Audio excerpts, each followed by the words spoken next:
All right, Reggie.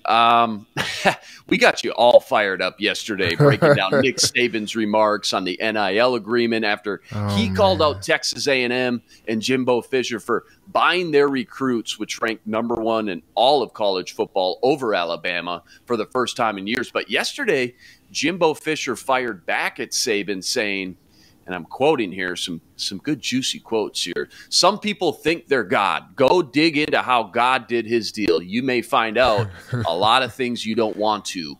We build him up to be the Caesar of football. Go dig into his past or anybody's that's ever coached with him.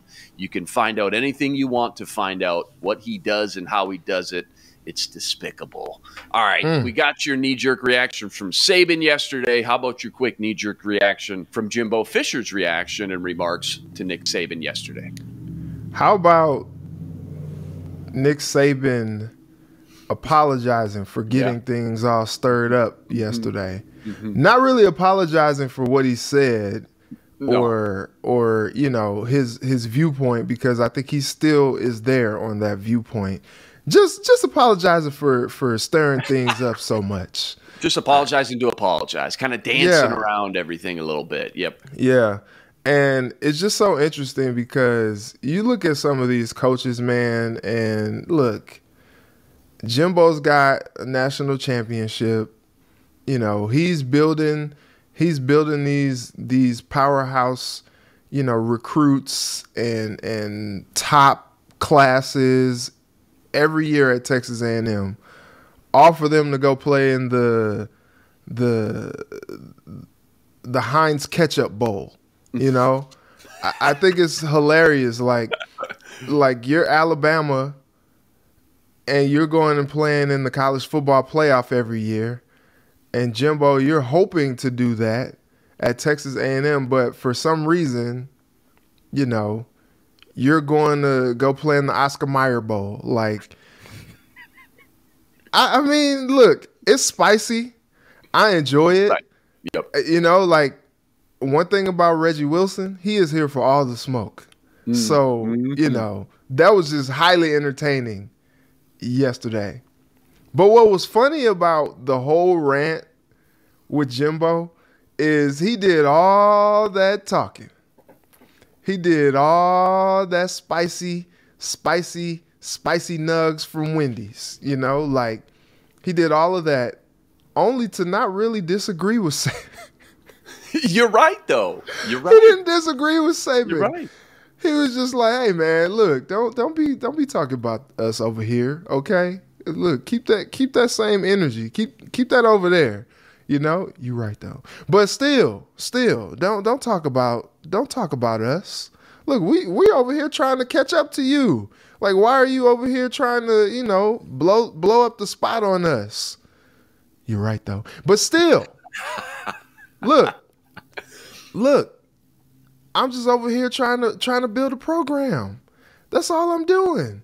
I got a great class. I'm feeling good, and here you go, trying to mess it all up. But you're right.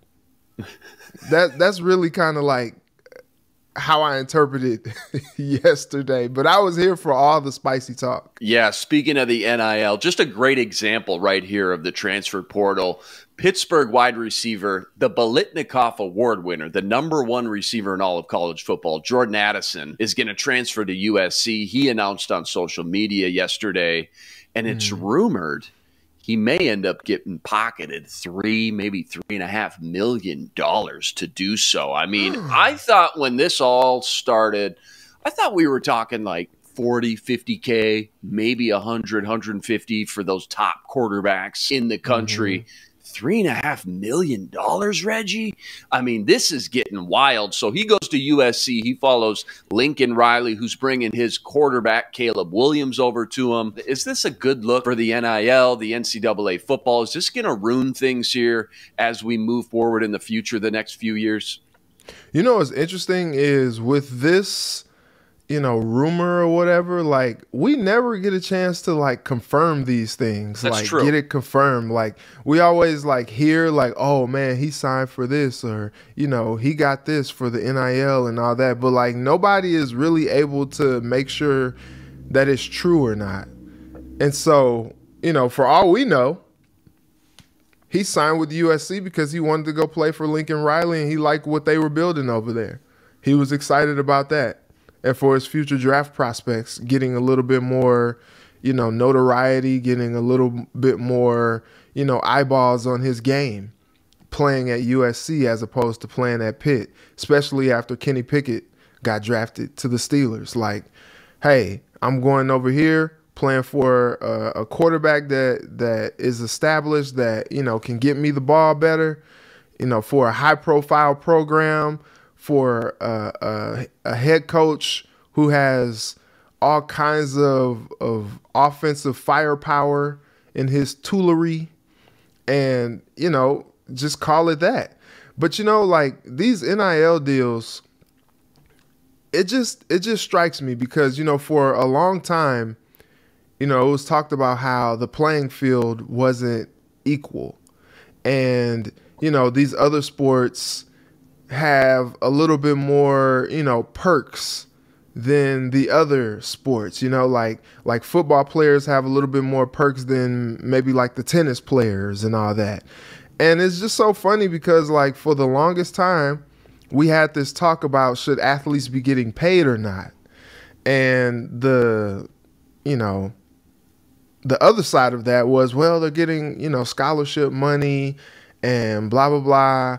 And, they're getting a free education and, playing football and all that. And on the other side, it's like, well, they got families to feed still. And just because they aren't able to break their amateur status and become pro doesn't mean that they shouldn't be able to make money. And now we're seeing all these rumored deals to be just kind of breaking the bank. And we're just like, whoa, whoa, whoa, whoa, whoa, whoa, whoa. Let's keep the main thing. Like, let's make sure that, school is still the top priority. But, some of these guys, they flame out once they go to the NFL. Some of these guys, they just aren't the same guys. So if they have the potential to maximize their profits as a college player, if maybe it doesn't work out at the next level, more power to them. But what we're like kind of seeing is these NIL deals kind of dictate things. Mm-hmm. And it's like, well, they go to the highest bidder. And when they do that, maybe it just kind of muddies up the college football landscape a bit. And I think that was kind of the point that Saban was trying to make, but he did it really messy. I just wonder how much these kids are going to regret that decision, hopping around from team to team, program to program, when they look back in 5-10 years. Like, I mean, this guy could have stayed at Pitt and have been a 4 or 5 year stud and been on the Pittsburgh Wall Hall of Fame next to Larry Fitzgerald as one of the best Pittsburgh players of all time, next to Aaron Donald and Larry Fitzgerald. Now, I'm not going to knock anybody for going to get paid. Like you mentioned, anything can happen. Go get some money if you can make it when it's presented to you. But the other thing is, too, you don't know what USC is going to do next year. I mean, a lot of these guys transfer over and they end up 8-6, 7-7, 6-8, whatever it may be. Pittsburgh just won the ACC title last year. I mean, he's leaving a great program right there. There's just some cons that I'm worried about. Maybe some of these athletes aren't thinking about in 5-10 years they may regret. I feel like it kind of waters down this entire process. Alabama, Texas A&M, they play later in the season. Plenty of people will be they'll be fired up for that one, Reggie. Lane Kiffin tweeted with that matchup, hot buttered popcorn. I love it. I love it. I can't wait. Circle that one right now.